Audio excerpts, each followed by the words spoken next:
Assalomu alaykum, hurmatli kuzatuvchilar. Sizlar bilan jamoatchilik nazorati faoli Yo'lchiboy Ismoilov. Men ilgari shu bizni shu jamiyatimizda sodir bo'lgan shu naqd pul masalasi bo'yicha Rasul Qushurbayevni shu Zapravkadagi holati yuzasidan Abror Muxtor Alini chiqishlariga bir tahliliy munosabat bildirgandim.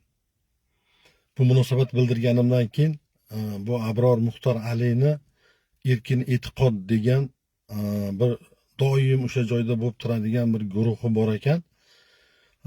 Bu guruhni bilardik, albatta ilgari Abror Muxtor qayerda kim bilan shu fikran ziddiyatga borib qolsa o'sha joyga chaqirilib, o'sha joyda bular o'zlari xohlagan yo'nalishga yo'naltirib, savol-javob o'tkazdirib, o'sha odamni o'sha joyda taqirlash, o'sha odamni kamsitish, mazaq qilishlik ishlari bilan bular shug'ullanib kelgan.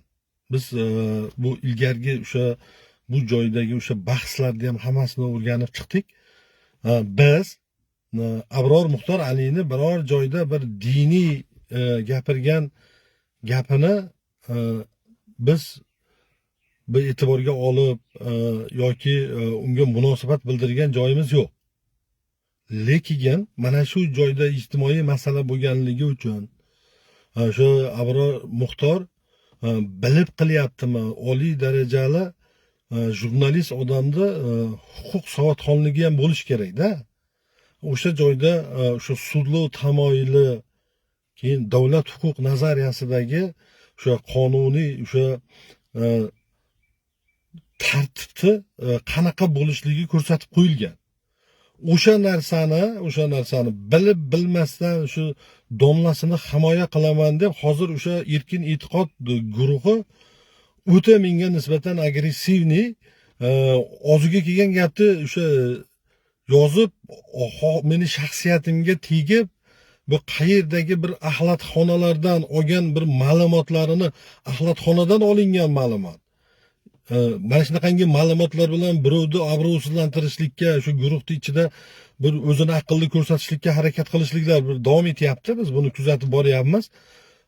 Biz o'sha Abror Muxtor Alini o'sha mana konstitutsiya bilan undan pastdagi o'sha organ qarorini tushuntirishlikda o'sha bugungi kundagi xalqni konstitutsion huquqini buzilishligini hasbi ushlashga harakat qilib, bir aylantirib boshqacha tushuntirishlikka harakat qilishligi bugun bu o'sha jamiyatga noto'g'ri bir tushuncha yetkazishlikka harakat qilish deb tushundik biz. Abror Muxtor bizni o'sha bergan munosabatimizga bir og'iz so'z gapirmasdan, lekin o'sha biz o'sha munosabat bildirganimizdan keyin o'sha bularni o'sha guruhi, o'sha erkin e'tiqod degan guruhda bular guruh bo'lib olishib, o'zlari saviyasi yetmaydigan bir qonuniy bir qonunchilikdagi holatdan bir hech qanaqangi xabari bo'lmasdan domlamaydi to'g'ri deydigan guruh bor ekan. Ularni biz holatni ko'rib chiqib, o'rgangandan keyin bir alomatlarini ko'rganimizdan keyin, alomonchilik alomatlarini ko'rganimizdan keyin biz ularni alomon deb atadik. Ularga nimaga biz alomonmiz deyishligi, mana bittasi o'sha faollardan bittasiga jamoatchilik nazorati nima desa, og'ziga kelgan gapini ta'rif beryapti. Jamoatchilik nazorati kim ekanligini bilmasa, bu demokratik davlatni tushunchasini bilmaydi u odam. Jamoatchilik nazorati bugun nimaga o'sha prezidentimizdan jamoatchilik nazorati deyapti? Bilasizlarmi? Jamoatchilik nazorati o'tdi, bugun biz quramiz degan jamiyatga muhimligi uchun prezident shunaqa deyapti. Keyin bu Abror Muxtor Ali bizni o'sha guruhiga kirib olib, o'sha joyga chaqirishlikka harakat qildi. Biz ahmoq emasmiz. U to'dan ichiga kirib olib, u yog'imizdan tishlatkizdirib qochtirib, bu yog'imizdan tishlashtirib qochtiradigan biz ahmoq emasmiz, yoki biz bu maydonga e'tibor talab bo'lib yoki biz o'zimizni maqsadimiz bilan chiqmaganmiz. Bu joyga biz jamiyat qurilishlik maqsadida chiqqanmiz. Mana shu joyda qaror qonunlarda qanaqa ishlayib turganligiga biz o'z munosabatimizni bildirib kelamiz. Qamalib chiqqan, boshqa meni qamalib chiqqanligimni siz bilmoqchi bo'ladigan bo'lsangiz, juda ham sizni bir ma'lumot olishlik bazangiz keng. Bilamanki, o'sha haligi Furqatdagi ichki ishlar xodimlarini ishidagi ekspertiza xulosalarigacha sizni qo'lingizga kelgan. O'sha meni o'sha siz aytayotgan o'sha muammosi bo'lgan qamalgan degan ishni oling, materialni, ekspertiza xulosasini oling. O'sha joyda ko'ring prokuraturadan chiqqan hujjatlarda necha xil imzolar bilan chiqqanligini.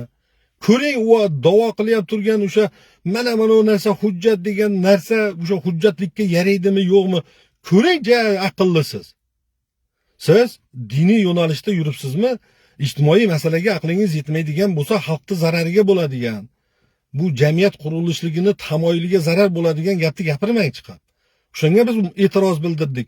Lekin o'sha e'tirozimiz yo'q. Mana bu joyda meni mana narsaga men faktga tayanib gapirganman bu narsani. Deng chiqib bo'lmasa. Nima qilasiz? Chiqib olib shaxsiyatga tegib, gadoydan olib, gadoyga solib, e'tibor gadoy, qaytami e'tibor gadoy qilib bir joyda menga obuna bo'ling yoki meni qo'llab-quvvatlab like bosing degan joyimni ko'rsatib bering. Lekin juda ham o'ta ham zaruriy bo'lgan vaqtida Ichki ishlar vaziriga murojaat qilgan vaqtimizda bir holatdan kelib chiqib, o'sha joyda like bosinglar, tezroq yetib borsin, yetib boradigan joyga deb bir ikkitami o'rinda o'ta bir zarur davrda gapirganmiz. Lekin doim bir xilgilarga o'xshab obuna bo'ling degan narsani biz gapirmaganmiz. Biz haqiqatda ham e'tibor talabmiz. Faqat e'tibor qiladigan odamlarimizni o'sha qo'ygan munosabatimizni tagiga tek qilib qo'yamiz. Prezident Tanzila Narbayeva agar o'sha yo'nalishi bo'ladigan bo'lsa, Ichki ishlar vazirligi, Farg'ona viloyat hokimligi, Farg'ona viloyat hokimi, mustaqilman deydigan jurnalistlarni belgilab qo'yamiz. Lekin Abror Muxtor, siz bunaqangi olamonchilik qilmasdan, bu o'sha saviyasi yetmaydigan odamlarni menga qarshi qayrab, senlarni qo'y dedi, poda dedi deb tushuntirmasdan, siz o'sha joyda nima sababdan sizlarga shunaqangi shu darajada ayblov qo'yyapti, nima asosi bor ekan desangiz, o'shani tagida men 80 ta screenshotim bor deganman. Siz ahli ilm bo'ladigan bo'lsangiz, haqiqatda ham da'vo qilyap turgan ilmingizga ozgina amalingiz bo'ladigan bo'lsa, o'sha joyda alomoncha fikrlamasdan to'xta. Qani buni o'sha bega qo'ymabdi-yu, o'zida ekan.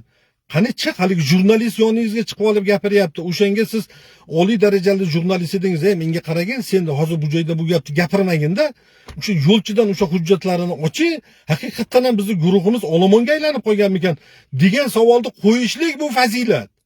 U yerga chiqib olib turib, mantiq yo'q bo'lgandan keyin haqoratga, tuhmatga o'tishlik mana shu olomonchilikning belgisi. Abrorjon, siz ijtimoiy masalaga aralashadigan bo'lsangiz, o'z bitta sizni o'zingizga domla aytayapti, bu ilmi kuchli deb ergashib ketilmaydi. U aniq bazalarda, ochiq manbalarda turgan qonunlar jamlanmasi, undan chekkaga chiqib o'yin qilishlik qonunchilikka o'tmaydi. U sizni aqa aylantirishlik, baqa aylantirishlik, u o'sha sizlarda bugun diniy yo'nalishlaringda bo'ladi. Mana yaqinda o'sha guruhingizda bir olim deyishar ekan, o'sha olim odamni chaqirishib suhbat qilishgan vaqtida tasodif bo'lib meni mikrofonim ochiq qolgan ekan, bitta savol berishlikka ulgurdim. Undan so'radim. Biz dayus deb kimda aytamiz dedim.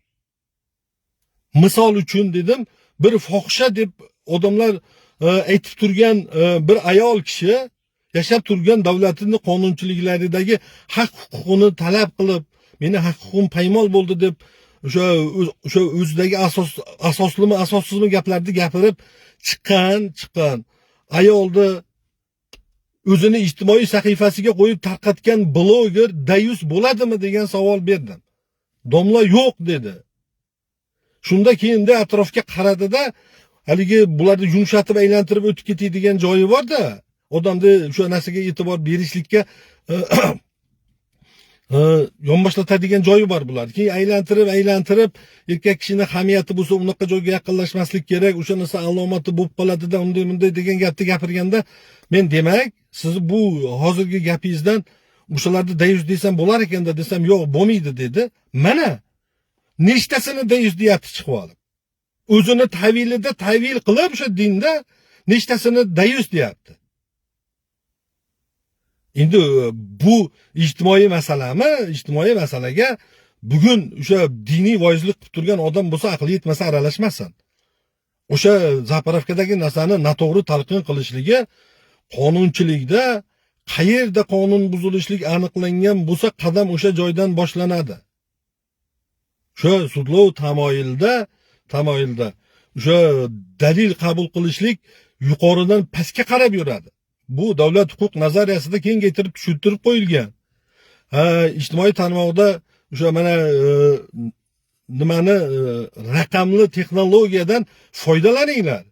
Darhol sizlarga bugun o'sha ochiq bazadagi narsalarni agar to'g'ri so'rashni biladigan bo'lsalaring, o'shandan siz oladigan narsangizni to'g'ri so'ray oladigan bo'lsangiz, sizga ko'makchi bo'ladi o'sha. Bugun mana shu Abror Muxtorni menga qilgan tuhmati o'zlari o'sha bugun din yaxshi bo'lishlik kerak deb gapirib turgan ta'limotida bu munofiqlikda alomati bo'ladi. Hadislar bor bunda. O'sha hadisni o'qib ko'rsin. O'sha hamma joyda 3 turli bo'ladi. 3 ta alomati bo'ladi degan bo'lsa, o'sha bitta sahihil, o'sha muttafaqin alayh bo'lgan hadisda 4 ta deb kelgan. Eminni urushganda fojirlik qiladi degan. Mana shu alomatni unda bo'lib qolganligini isbotlaydigan o'sha menga gapirgan gapni mana unaqa bo'lmagan deb o'sha gruppasida adminman degan odamlarga tashlasangiz, haligi narsani anglab yetolmayapti. Buni eshitib ko'rib, domlani gapirgan gapini eshitib, domla mana joyda yolg'on gapirib qo'yibdi-yu degan narsani biz o'ziga singdira olmayapti. Shuning uchun kimki bugun o'sha ijtimoiy masala, huquqiy masala bo'ladigan bo'lsa, aqli yetsa allasin, aqli yetmasa bu yerga chiqib so'zamonlik, bu joyga chiqib oratorlik qilib, bugun xalqda haq huquqi bo'lgan narsani boshqa taraflarga qarab aylantirib, boshqa narsalar bilan bo'yashlikka harakat qilmasin. Abror bo'ladimi, boshqasi bo'ladimi? Yana bitta narsa, bu Hamid Sodiqni deydi, gumashtasi deyapti. Men Hamid Sodiqni birorta joyda bir siyosiy yoki boshqa bir tahliliga bir munosabat bildirgan joyim yoki birontasi munosabat bildirgan bo'lsa, unga munosabat bildirgan joyim yo'q. O'sha Hamid Sodiqni o'sha haligi bokiralik masalasidagi gapirgan gapi bizga ham og'ir botib turgan joyda o'sha Abrorni o'zi unga yarasha o'sha javob bergandan keyin biz u narsadan tiyilganmiz. Nimagaki u diniy yo'nalish. Diniy yo'nalishdagi odamlar beradi unga fikrni. Lekin ijtimoiy masala bo'ladigan bo'lsa, bugun bizning qonunimizdagi haq huquqlarimiz masalasi, o'shani ijrosi masalasi bo'ladigan bo'lsa, biz davlat huquq nazariyasi tomonidan o'sha narsa aqlimiz yetsa, o'sha narsani fikr, munosabat bildira olsak bildiramiz. Lekin Abror, siz haqorat yoki shaxsiyatga o'tmasdan, bir axlatxonalardan bir axlat bo'lgan ma'lumotlar qidirmasdan shu Uchko'prik tumanida diniy idora bor, o'shalardan so'rang. Masjid imomlari bor, o'shalardan so'rang. Juda agar huquqiy tarafdan so'raman deydigan bo'lsangiz, ichki ishlar boshlig'i bor, prokuror bor, hokim bor, o'shalardan so'rang. Siz ko'chadagi davlat haq huquqiga yoki xalqni mulkiga zarar yetkazdirgan odamlar o'sha jamoatchilik nazoratini taqibiga uchrab o'sha qonuniy ijro joyiga kelgan bo'lsa, o'shalar alam qilib sizga bir narsalar deb yozib turgan bo'lsa, u narsani bir axlat narsani o'zingizga hujjat qilib olib ertaga xijolat bo'lib qolmang. Meni o'rganishlik agar maqsad bo'lsa, o'sha yoningizda men jurnalistman dedi. Men dedi xalqaro jurnalistman dedi. O'sha jurnalistni tamoyilda mana shu joyda mana shu narsa, shu meni o'sha sizlarning fikrlaring menga tuhmat fikr qilyapsizlar. O'shani aniqlashlik uchun o'sha jurnalistni jo'nating, Abror. Jo'nating. O chiqib olib turib tuhmat qilishlik, tuhmat bilan vaziyatdan chiqib ketishlik, o'zingizni o'sha o'zgalarning oldidagi ishonchingizni ushlab qolishlik bu o'sha o'rnida osondir, lekin u davomli emas. Bu narsaning baribir tagi chiqadi.